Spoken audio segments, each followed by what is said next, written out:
Hello and welcome to this edition of Diaspora Central Spotlight. I am Gil Ingles and my guest today is Miss EARKER Coleman. Yes, she's in the building. The beautiful EARKER Coleman. That is the Afro Hair Summit. Yes, sir. Diaspora, stand up. That's right. We need y'all. Let's do this. It's all about hair. And if you can, I mean, your hair looks beautiful. Thank you. Yeah. Thank you. And you don't do hair? I'm licensed. You licensed? Yeah, so okay. I started so out. you do hair? Not really. I started in this industry doing hair. There you go. And then I have evolved into beyond that. Yes. Yeah. Yes. Because I mean, and I know that is very normal because sometimes we put in a space where we find those who are really talented at that. And when we smart enough and we very intelligent, we tend to know that, you know what? I know what my role is here. Yeah, because doing hair wasn't my gift. Yeah. I was okay at it, but yeah, that wasn't my gift. That isn't my gift. Yeah. So, yeah. Wow. You ready for this conversation? Yeah, I'm ready. Yeah. Welcome. Thank you. Thank you for the invitation. Yes, EARKER. Yes, Miss EARKER. Yes. So it starts somewhere. Because even to get you into doing hair, into becoming this bright that's the story individual, in itself. this influential individual, this advocate, doesn't just happen. Starts somewhere. Starts with family. Starts with family. I'm a Houstonian, believe it or not. Wow. Yeah, born and raised here in Houston, a product of the public education system. Yeah. Also a product of the first wave of integration where they took African Americans and put us in, bust us over to schools where we were supposedly the minorities. I ended up with a lot of Latinos. Yeah. So I called them my other people. Wow. But a fairly typical American childhood. North Houston.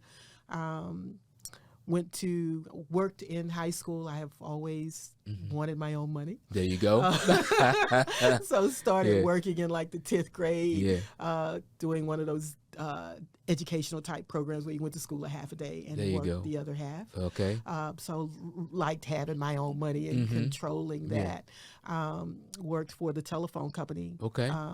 In high school. And my dad was, everyone has to go to college. There you go. So I quit the job and went to U of H. Didn't really want to go. Knew that wasn't my calling, but I was from that type of background. Yes. I am from that type of background. And instead of enrolling my junior year at the University of Houston, I rode around town in this kind of thing doing, okay, what do I want to do? What am I going to do? And saw Franklin Beauty School sign and pulled in and enrolled. Wow. And didn't tell my parents until after I had paid the money.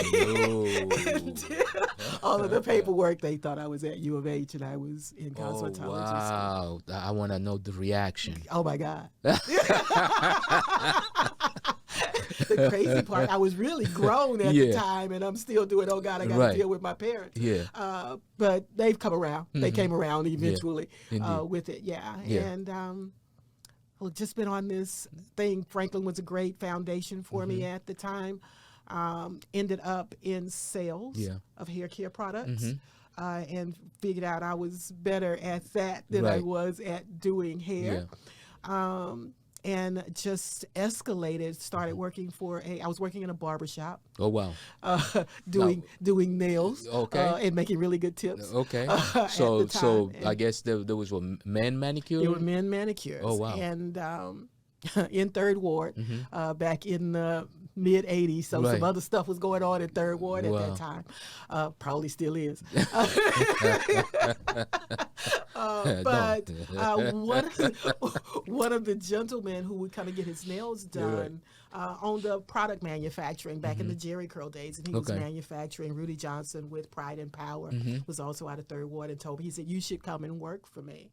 And I started selling. I tell people I sold Jerry Curl juice out of the trunk of my car to Walgreens, CVS, and Eckerd's at the time, and just evolved. My last corporate job was with a company called Goldwell, which is a professional-only hair color company.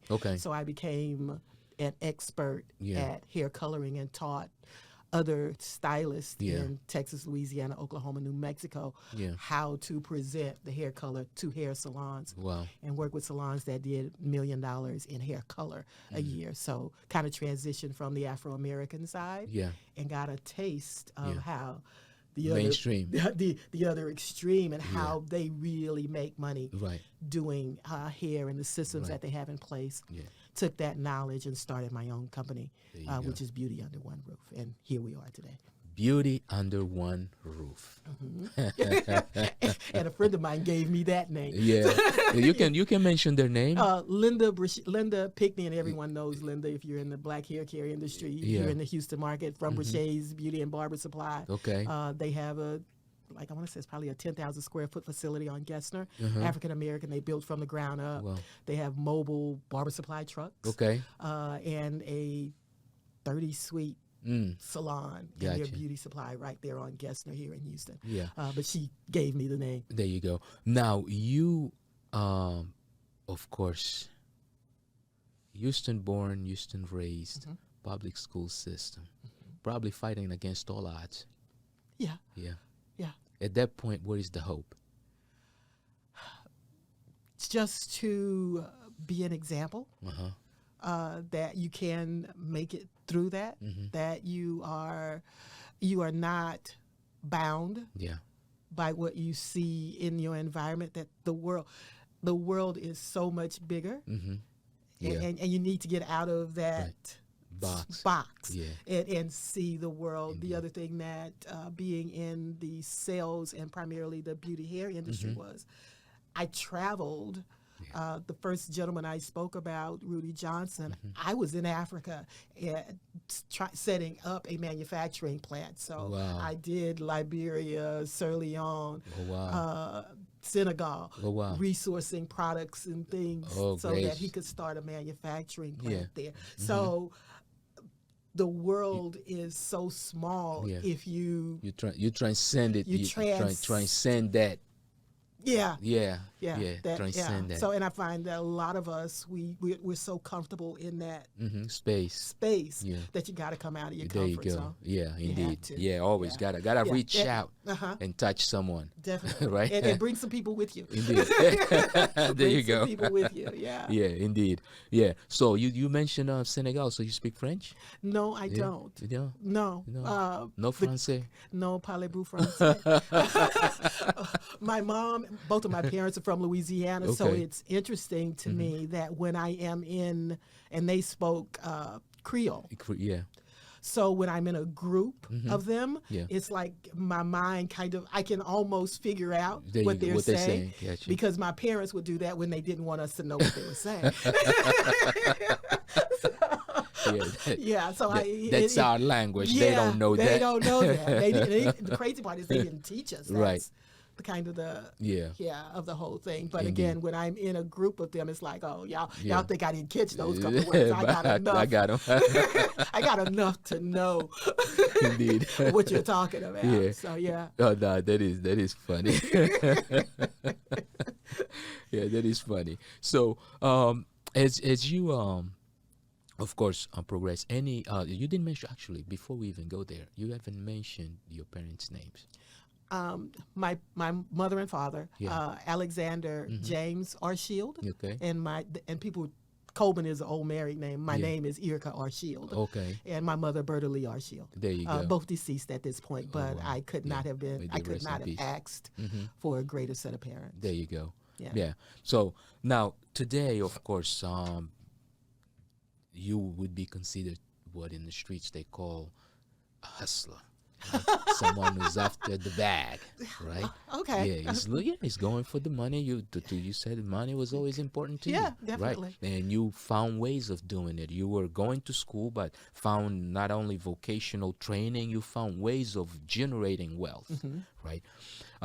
Eventually, you had to get to that ceiling where you probably felt comfortable and you could have sat there and be okay. But you were like, you know what, I must transcend this and go beyond this. So you break that glass ceiling to transcend. All of a sudden, this wealth of knowledge is there, and you realize, oh my gosh, I'm here, but whoa, where are we? Yeah. Just knowing that we, especially the African American, we consume so much, especially in my niche, that beauty industry, which is a $1 billion, if not $1 trillion industry. Right. And for us to be the largest consumer of it and not control it is still a force for me, a still driving force for me, that we've got to figure out how to control our dollars and our economics a whole lot more than we do. Indeed. Yeah. Yeah, and with legacy, of course, that comes from the community also, which is Madam C.J. Walker, right? So it's not like this just landed there. Right. Yeah. So from a professional perspective, I guess what processes or what must be done in order to ensure that, and sometimes it's not even just about controlling, it's at least being in the room, right? Where control is, what needs to be done or what can be done or what is being done to change that. Okay. A part of the African American Summit that we're doing is to bring together kind of a consortium of people within the industry. So starting with the stylist and the consumer. So the consumer, the stylist, product manufacturers, and some of the people who bring those products in for us to come to the table and say, okay, here is what we have access to, and how do we become more integrated into the financial piece of it or the economic development piece of it. So we have one of my people that I'm dealing with for the summit is Cheryl Morrow, who is the daughter of Willie Morrow, who invented the Jerry curl. Wow. Okay. Today, no, not to cut you off, today is the first time that I'm actually finding out who invented the Jerry curl. That's a whole nother story. Willie Morrow actually invented it. Wow. Who's a black man. Yeah. Jerry Redding is why we call it the Jerry curl. Is a white man. Okay.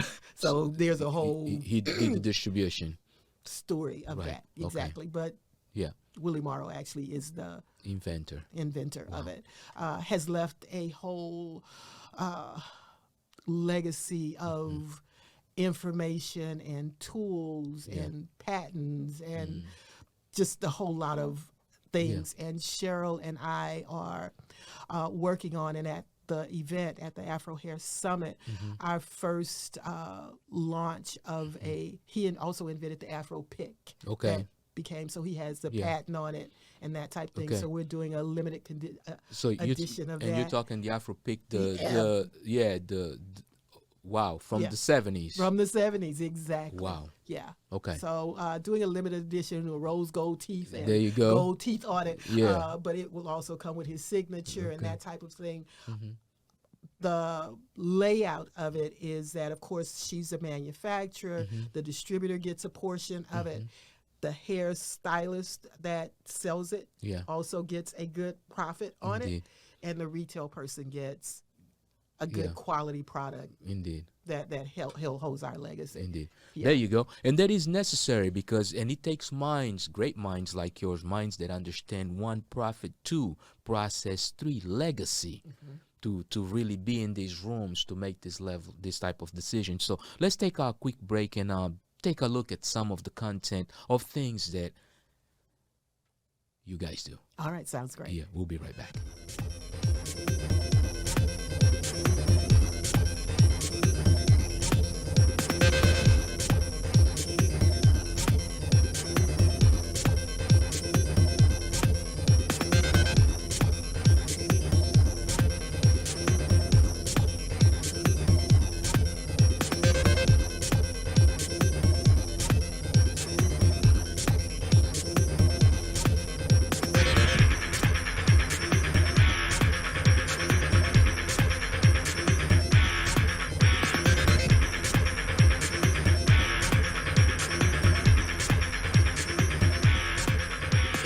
We are back. If you just joined us, you're now tuned into Diaspora Central Spotlight, and our guest today is Miss EARKER Coleman. And of course, she said that was her married name, but her maiden name was? My maiden name is Arschield, A-R-C-H-I-E-L-D. Miss EARKER Arschield hyphen Coleman. I'm just kidding. Look, yeah, because he's gone now. Not gone, but gone. Yeah. Anyway, life goes on. Yeah, that is life sometimes. Yes, it is. Yeah. Have any children? I have one daughter. Yeah, one daughter. What's her name? Alexia. Wow. Alexia went to school to be an engineer. There you go. She's a realtor. I have one grandson. Okay. My heart. Jeremy Sims the second. There you go. And then I love my son-in-law, who is also Jeremy Sims Esquire. There you go. He keeps the law. He keeps the law. Yeah, entertainment law of all types of law. Actually, in your process, you do need to have a good lawyer. I need a good lawyer in my someone pocket. that can read your contracts just in case. Yes, I love him for that. Yeah, because I mean, you revolutionizing processes, and you making sure that how can I say, fairness is going across the industry, or an industry that is being partially leaned sometimes too much into the other side, right? Yeah, because inventors, it is to hear sometimes most inventors, or a lot of inventors, I should say, end up really dying without a penny to their name because the distributors take all of it. Yeah, and we don't handle our paperwork. Yeah. Documentation. Yeah, believe it or not, that's part of the reason why this platform exists, because I honestly think that we don't document our stories enough. Right, and what the continent sometimes hears from what the diaspora is not what it is, because they're hearing from a source that has other purposes, other reasons, right, to give them not legitimate information. Right. Yeah, and so we try to do to our best provide really what the actual diaspora is by those who actually are the diaspora. Awesome. Indeed. Yeah. So, of course, just being successful doesn't happen because you work hard. There's prayer. Very much so. Yeah. Very much so. It's been real with you. It's been real in your life, and you have now implemented it, or are now implementing it into an industry. Yeah. Yeah. Tell us about that initiative. Okay. So and evidently God. Yeah. One morning woke up about 3 o'clock, which isn't that unusual for me, and we need a national day of prayer for the beauty and barber industry to bring us together and to support each other. Yeah. And there, if you believe that there is something greater than man, right, then that's the place for you. Our layout is different denominations and types of faith. Yeah. As long as you have faith indeed in something greater than man, right, then that's what this platform is for. Again, to bring us together, we'll of course have a little bit of music. That's what we do. Right. So some music, a little bit of food, and people within the industry who also have a higher calling or a different type of calling. A minister who is also a barber. Yeah. A young man who has a ministry that mentors young men who happens to be a barber and is a motivational speaker. Okay. Another young man who has another group of young boys who he's mentoring. So we all have our own missions. Right. But bringing them together, and again, praying for us as an industry and for our hands that touch so many people. Yeah. And we give so much that someone needs to bring us together and just pray for us collectively. There'll also be stations there. So if you have a personal interest or need, that there will be someone who you can talk to and pray with you for whatever that may be. Indeed. Your personal life, your business life, your children, your community, your shop, your growth, whatever that is, we're there as a supporting agency for you. Yeah, creating a healthy industry. Yeah. Okay. And it's necessary. Definitely. Right? Yeah. We tend to overlook our health, especially in this industry, because we're self-employed, most of us. So within that, inside of the prayer day, we have partnered with the City of Houston's Department of Health. They'll be doing some health screenings. And we also have a mobile clinic that will be outside. So if you have insurance or don't have insurance, it's a good way to get some basic things done. There you go. And lead you to the clinic is Be Busy Wellness Center. Yeah. And they have programs that if you don't have insurance, they're a resource that can get you into one of their clinics as well to get some things done. So we got to take care of ourselves. We can't keep taking care of people and not taking care of yourself. Right. Yeah, at some point you got to be that person in the airplane who got to put their mask on first. Exactly. Right? Put yours on first. Yeah, you can't save others if yours is not. Exactly. Yeah. Indeed. And what day of that is August the 4th at the 3rd Ward Multi-Service Center, 3611 Ennis. And more information at beautyoneRoof.com. Okay. Yeah, and that's the beautyoneRoof.com. And of course, in case they forget, they can also visit diasporacentral.net. Exactly. Right? Yeah, because we partnered now. Yeah, we partnered. Yes, thank you. Yes, thank you. Thank you, and we appreciate that partnership. Yeah, we appreciate that partnership, of course. Yeah. Now, of course, Afro Hair Summit. So I've been putting on hair shows. I usually call it Beauty Under One Roof or BUOR Live. Okay. And because this year, again, one of those 3-4 o'clock in the morning wake up calls. That's your creative hour, huh? That it is. It is for me. I have a pen and a notebook so that because I'm going back to sleep. There you go. So I try to make notes of what is happening. Yeah. So one morning, I woke up and thought, what's the National Afro Day? Is there a National Day of Afro? And I Googled it because the phone, of course, is right there. And it is September 15th. Wow.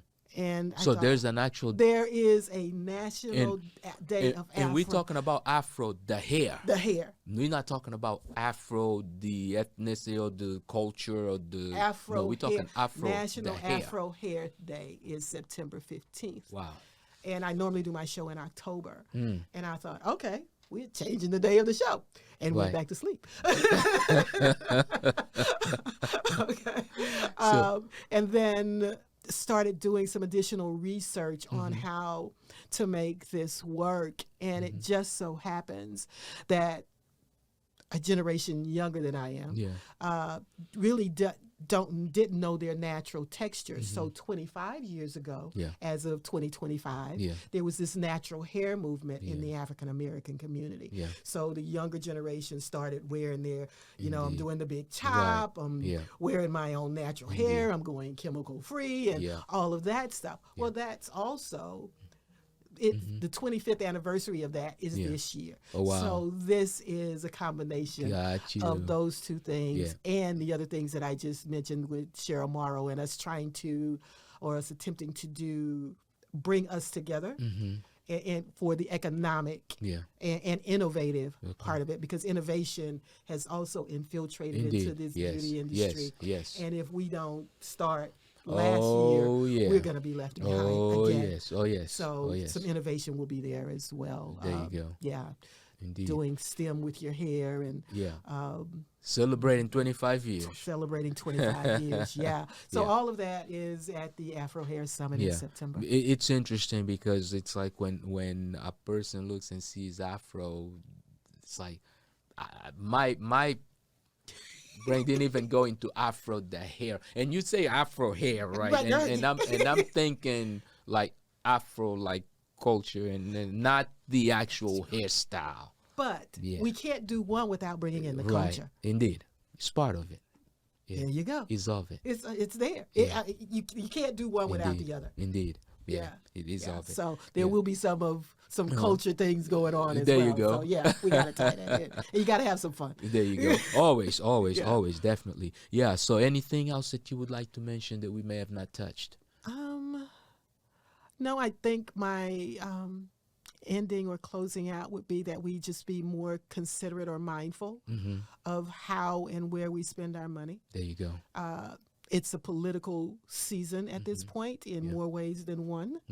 That we look at who our leaders are and decide or figure out who's actually working for us and how they're working for us. There you go. And the beauty industry has a lot of power in that, right. and we have to recognize our power in that as well. So also doing some political stuff. So that's a whole nother other thing. That's a whole nother day. Another visit. But it's part of the process, a busy lady, of course. So always well-rounded, and I mean, definitely putting together. I mean, you are an advocate for an industry, so it's not easy. You can't be an advocate for an industry without getting a bit involved into politics and everything else. It's just part of the process. But one of the great things is that you have those two events going on. That one of them that is happening on August 4th, and the next one is September 14th and 15th at the Hilton North. There you go. So you can go to your website and he'll link me up. Right. Indeed, and that will be right here in Houston, Texas. Definitely. I need everyone's support. There you go. Yes, support, because support and partnerships and collaborators and everything. Right. Yeah, and to do that, they can go to which website? BeautyUnderOneRoof.com. BeautyUnderOneRoof.com. Miss EARKER Coleman, thank you so much for coming through. Thank you, Gil. It's been a pleasure. Indeed. Hey. And for those of you that took a little bit of time out of your busy schedules to listen to this conversation, please remember, support. Keep the dollar in your community, regardless of what your community is. Keep the dollar in your community a few times more than you do now, and you will see a change in the economic status of your area. Remember, we already learned, and now I say it. The hood is not the ghetto. They're two different things. Until next time, peace.